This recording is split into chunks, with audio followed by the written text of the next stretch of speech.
Hello and happy Thursday. Let's see, can you all hear me? Someone can give me a thumbs up. Oh, I see lots of thumbs up. Okay, great, thank you. All right, well, we have quite a bit to cover today, so we're gonna go ahead and jump in and get started. First of all, I think, Melissa, do you have a poll ready for us? I'm working on it right now. She's working right now. Okay, while she's working on a poll, we're gonna continue with what we started with, I think, December. Starting off by, we have some people who want to challenge Michael Glenn for the best joke title. But Michael's actually not here today, so he's sending someone in his place. So we're going to start first with Blake Porter, who's filling in for Michael Glenn today. Hello, everyone. I am the Blake Theo Porter filling in for Michael Glenn. Okay, hope everyone's ready for this gem. I have a 4-year-old daughter who can't say please in Spanish. That's por four, right? Nice job, Blake. Okay, Brian from DTS. Okay, so last time I was really impressed with the jokes, and a lot of them were kind of story-like, and my kids don't listen to me that long, so mine are short and sweet. But the best thing about dad jokes is you learn new things. So, for instance, what do you call a fish with 2 knees? 2-knee fish. Wonderful, Brian. Thank you.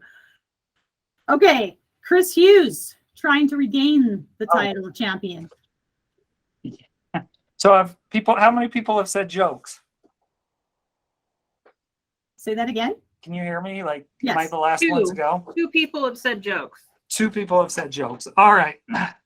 So Jenny asked me to be a part of this again to regain my title, but I wanted this to be a little more educational this time around. I wanted to let everybody know that a state lawmaker is running a bill to designate the porcini as the official state mushroom in the state of Utah. I know that I'm a fun guy, but I don't want to get into too much trouble with the Mushroom Society of Utah. But really, there is not much room this session to debate this bill. Thank you very much.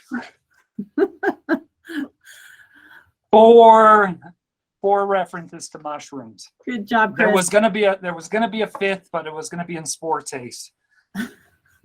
Why? Okay, Jake. Great. I have to follow that. Mine's short and simple as well. Why did Han Solo refuse to finish his meal? Because his steak was really chewy. So good. Thanks, Jake. All right, last up, Scott. Scott, who's I think been in second place every time and is hoping. Every time. I just can't break through. So hopefully this is the one, right? Great. Although that was fantastic, Chris. That was really good. So, okay. So did you guys hear that it now costs $3 to fill your tires at the gas station? When I asked the cashier why it costs so much, she said, well, silly, it's due to inflation. Get it? Love it. All right. Thanks, Scott. Okay, the poll is out, so feel free to vote wherever you think is the best dad joke. I think it's down in the lower right. It's the triangle, square, and circle. That's where you'll find the poll. And feel free to vote throughout the meeting. So I'm going to start by giving a quick update on the session. The Appropriations Committee that Government Operations reports to is IGG, and they met on Tuesday to rank all of the projects that came to them for funding, and we did really well with IGG this year. All of our projects that we asked for were ranked favorably and higher up on the list, so we're thrilled about that. So the next step is IGG will present those funding requests to the Executive Appropriations Committee on Thursday, and then the Executive Appropriations Committee has to take all of the funding requests from all of the agencies and create the budget for fiscal year 24. So Jake and I have already started reaching out to the legislators that are on the EAC, and we'll be meeting with them to share our budget requests and continue to advocate for those things that we've asked for that were in the governor's budget. And I believe, and Jennifer, you can tell me if I'm wrong, but I believe we put our budget requests on the intranet if anyone was interested in looking at them. She's nodding yes. Okay. So if you're interested in seeing what we have requested, you can find that on the GovOps intranet, which is employee.govops.gov. Is that right, Melissa? She'll put it in the chat. Okay. And then the second thing is I just wanted to give a brief update to last year's HB 104, which was the performance management plan for all agencies. So each agency was directed by HB 104 to implement a performance management structure by July 1 of 2023, so fiscal year 2024. And that has some specific components that needed to be included, which is certain supervisor and manager training. It requires quarterly written reviews of all employees, and that we develop a performance management scale based on the ability to identify high performers within the organization. So we haven't completed it yet, but our team is still working on that. The goal program that Dan Chase and his team have built, and he's going to be talking about in a minute, satisfies the requirements for the manager and supervisor training. We've already been doing the quarterly written evaluations as we started piloting that last year with the help of DHRM. So that shouldn't be anything new to managers and supervisors. But then the performance rankings and such, we're still continuing to work out.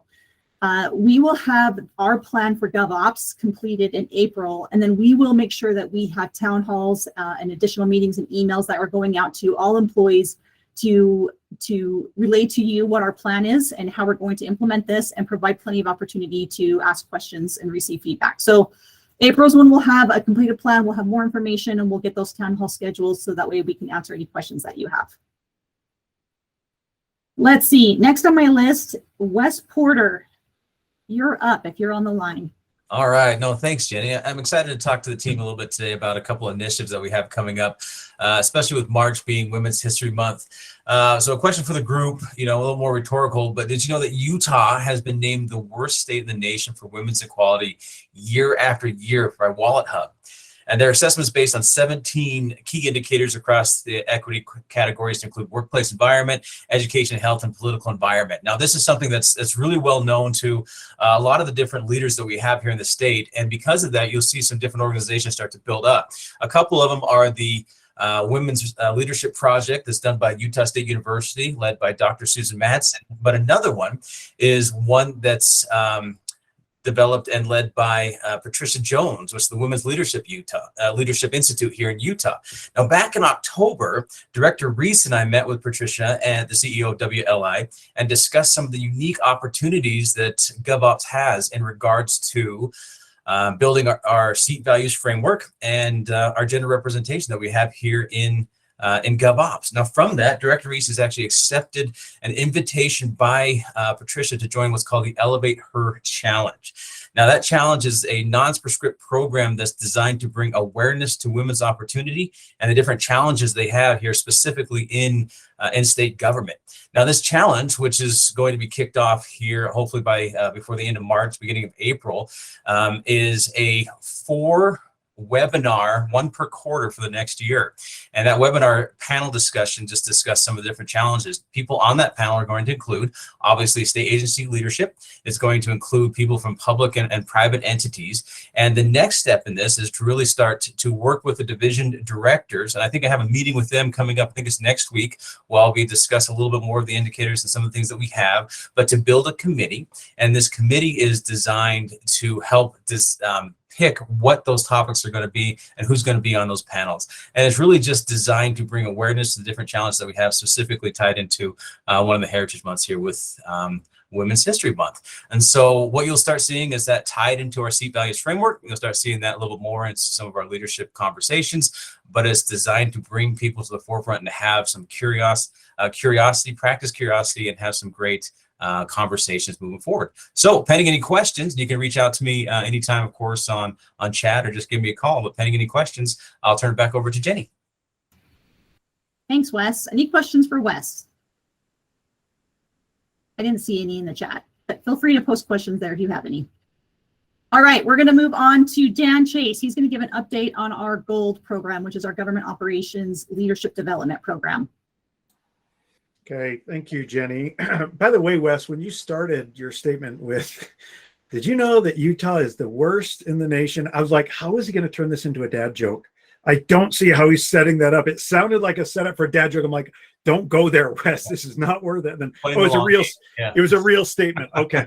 I've been conditioned to hear dad jokes in this meeting.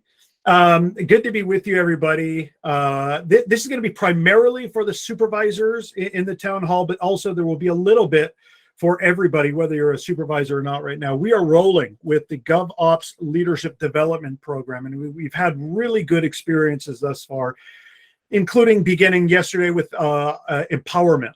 One of our courses yesterday, I've already gotten great feedback on the experience that people had there yesterday with Rick Murdoch. Let me just say a couple of things about the logistics of this program, and I'm happy to answer any questions. The first is we need you to register. You'll remember that supervisors are required to take one live training, among other things, but one live training per quarter. And right now, if you're to look at the current registration numbers, those who have taken classes in the January course or already the February one, and the one coming up in March, we're at about 244 out of 270 to 280 something supervisors. And so what you don't want to do is fall behind and not be compliant. And to that end, we have added additional courses. It was 3 per month for each topic. And we've added a 4th already for February, and we've added a 4th for March. We're just trying to get the room scheduled for that one. And both of those, correct me if I'm wrong, facilitators, we've added afternoon sessions to accommodate people that may need to drive up or for those for whom that just serves their schedule better. So that's one thing. The other thing I'll say quickly is if you do sign up, obviously there's no cost involved. If you do sign up, will you please, I realize sometimes things come up that are unavoidable, but if you sign up, we need you to try and show up.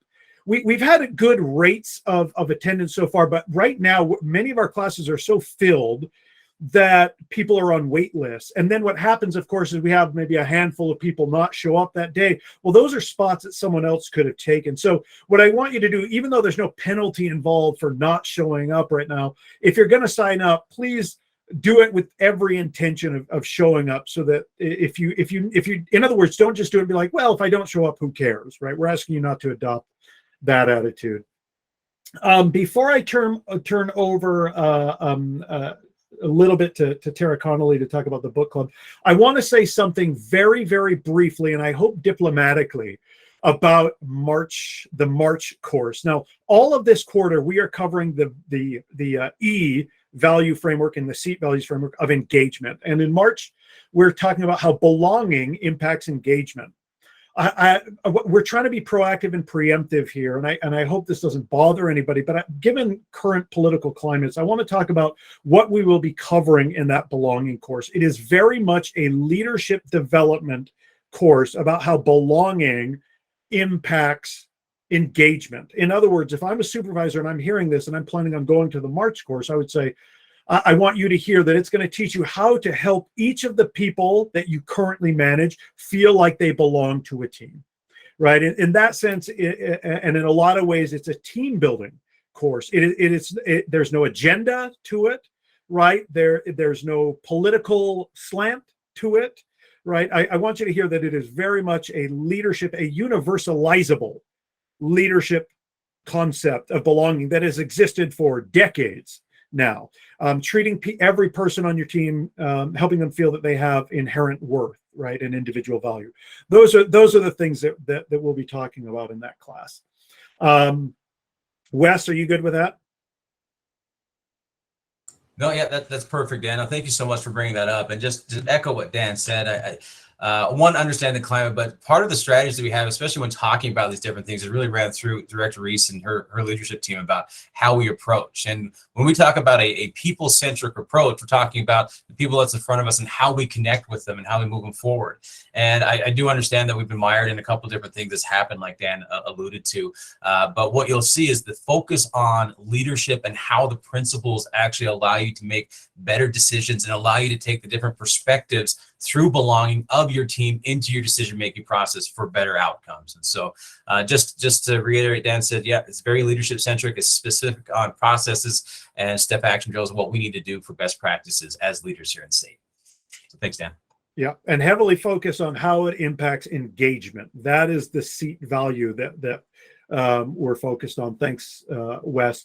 I'm trying to be quick here. One more thing quickly. If you still don't know how to register, our registrations are Gary Scow. We've sent out, I know Jennifer K. Weaver has sent out a couple of communications about how to register, and obviously 244 of you have registered. So most of you have it. But if you don't, Gary Scow in particular can be very helpful to you in that process. And finally, we get a lot of requests for non-supervisory personnel to take the programs and participate. We are trying to get as many, we want to encourage the development of even non-supervisory personnel. So although this is primarily focused on current supervisors, those that are currently responsible for the performance of others, when we can, we will try to accommodate non-supervisory personnel. But at this point, we don't have a policy for how we do that. We've been doing it on an ad hoc basis. And that was another motivation for adding the fourth class this year. So for you non-supervisory personnel who are saying, hey, I would love to take that class because I'm looking to advance in my career, know that we are thinking about you and trying to give you opportunities to be involved as well. Finally, I just want to give a minute or two. Tara, are you on the call? Tara, are you on the town hall? Yeah, I am. Do you want to take a minute or two to talk about the book club and things we've decided with that?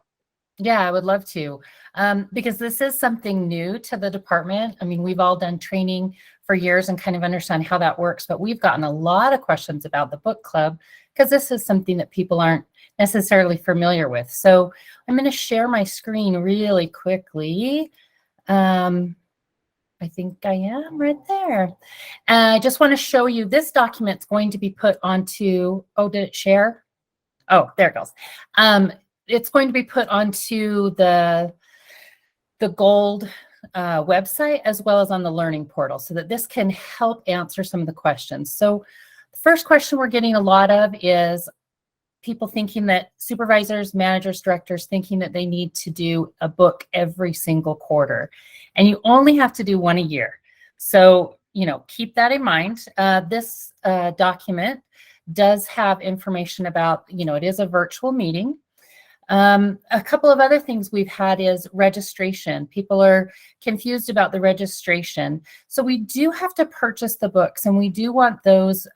Melissa Brown will be purchasing those, not out of her own pocket, but she'll bill the money, bill it back to your division. And that will take place 2 weeks before the kickoff meeting of each of the book clubs. So we need you to register at least 2 weeks in advance in order to get you the book and to get everything set. So like I said, that will be billed to your division, and then those books will go to Melissa's desk, and you can get it from Melissa at the TSUB. I just saw a question that says, for non-supervisors, could we have the book list to read for ourselves? Absolutely. You can definitely, the book list, where do we have that? I'll figure that out. Dan, do you know, do we have the book list just sitting out and about? We do on our website, on the Gold website. And so if somebody has that, someone from my team, will you put that link in the chat for people? That would be awesome. Okay, so a couple other things to know. In order to get participation or to participate, you will participate in a kickoff meeting, a first discussion, and then a final discussion. Those are required. And when you register, there is a document inside the registration that says, thank you, Sadie, for posting that in chat. There's a document inside the registration where it will contain the links to the meetings. I know a lot of people are like, well, I can't find the link. How do I get into it? All the links to the meetings are in the document that includes objectives and a reading calendar, areas to take notes. So we tried to get that all into one place for you. I do want to, we've got an example of what it looks like. And then at the very end, to get credit, you'll just go into the learning portal mark that you'll self-attest. Hey, I read the book, I participated in the discussions, and here's a goal that I want to work on. So this will allow you to do every single year. You can do a different book. And then I've got a whole lot of frequently asked questions at the bottom. One a year, and that the books are just a hard copy version. And so if you want audio or electronic, you would need to purchase that yourself, but we will get you a hard copy version for those of you who are supervisors. Okay, any questions for me about this? This was super fast. And like I said, this document will be on our website, but are there any questions anybody has about this before I turn it back to Dan? My only question is it kind of felt more rewarding when I thought Melissa was paying for all the books. I'll be honest with you. Is there any way we can make that happen? Or I'm just kidding. You know, Jake gives me the money. I'm down to do it. Dad jokes are over. Sorry. Yeah, that's right. They're never over, Jake. By the way, last thing, we've taken more of our time than we should have. Let me just send one more reminder based on what Jenney said, which is, remember that HB 104, the virtual HB 104 training is due by July 1, which is part of the Gold program. And so I want to put that on your radar, that this extends throughout the calendar year as augmenting what you learn in that online training. And in particular, April, May, and June will cover very much performance management topics.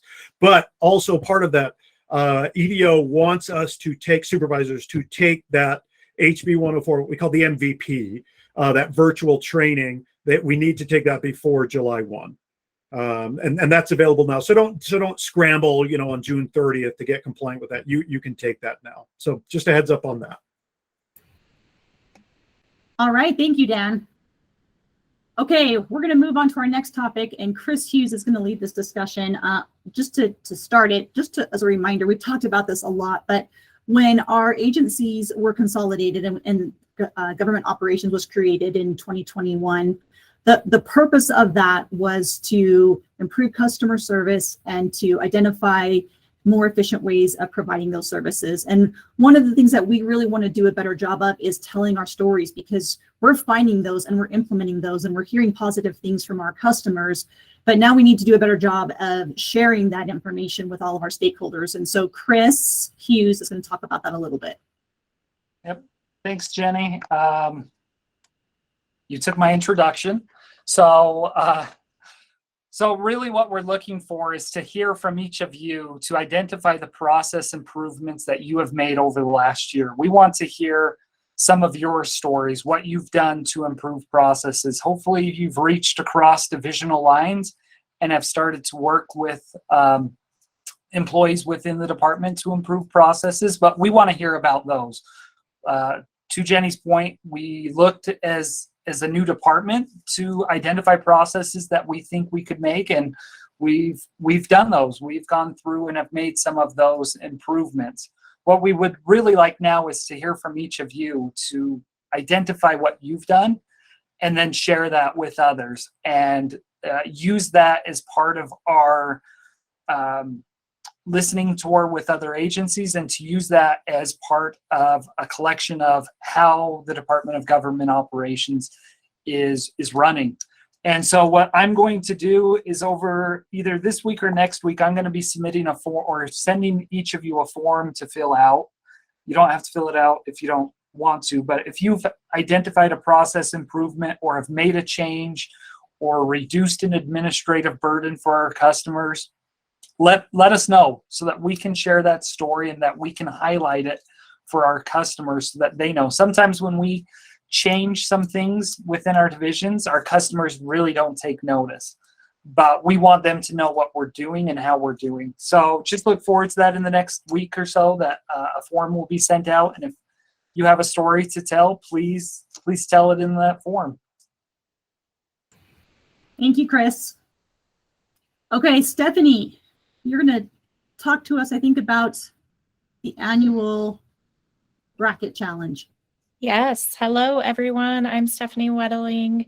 It is almost March, which means it is almost Geek Bracket Challenge time. We do this every year. It's something that's really fun. We invite everyone to participate. What it is, similar to NCAA basketball tournament bracket. You fill out a bracket, but there's geek components here. The categories for this year are force wielders, which is like Star Wars. Magicians, my favorite is Willow. Picture book characters, Velveteen Rabbit, which is kind of creepy. And urban legends, we have Bigfoot.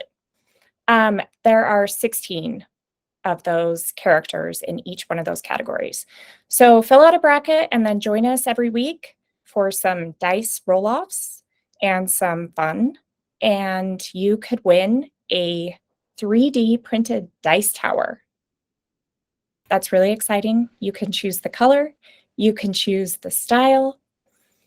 Just watch for more information. We'll be sending it out on Monday. Let me know if you have any questions. Thanks. Thank you, Stephanie. All right, and then lastly on my list, we just wanted to reemphasize how much we value your feedback through these pulse surveys. So they go out generally about once a month. They're 2 questions. It shouldn't take you very long to fill out. But when we get those responses, we share them with our division directors, and it really is helping to guide us as we're focused on internally, how do we improve in the workplace? How do we improve culture? What kinds of things should we be considering, especially as we're now in this hybrid world where we have some employees on site and some employees working remotely. So I encourage you to take that because we do take those responses very seriously. Jennifer, Kate, do you want to add anything to that? I would just say that we will start from the EDO office, letting everybody know what we're doing with the comments and recommendations. I've already met with Chris and Marilee, so we want people to know that what you are responding to and commenting to, we review every single one. And so we're going to be a lot more forthcoming with basically decision making. In fact, we are going to have a new employee recognition program that's going to be launched, and that was based off of comments from those pulse surveys. So what you do give and provide is very valuable and used thoroughly. All right. We're doing it every 2 weeks now. Sorry, every 2 weeks. Okay. All right. Thank you, Jennifer. Okay, that was everything that I had on my list where we've been wrapped up with the legislative session, so I didn't have a ton on my list. I didn't see any questions that came through the internet. I checked this morning and there were no new questions. Any questions that we can answer today?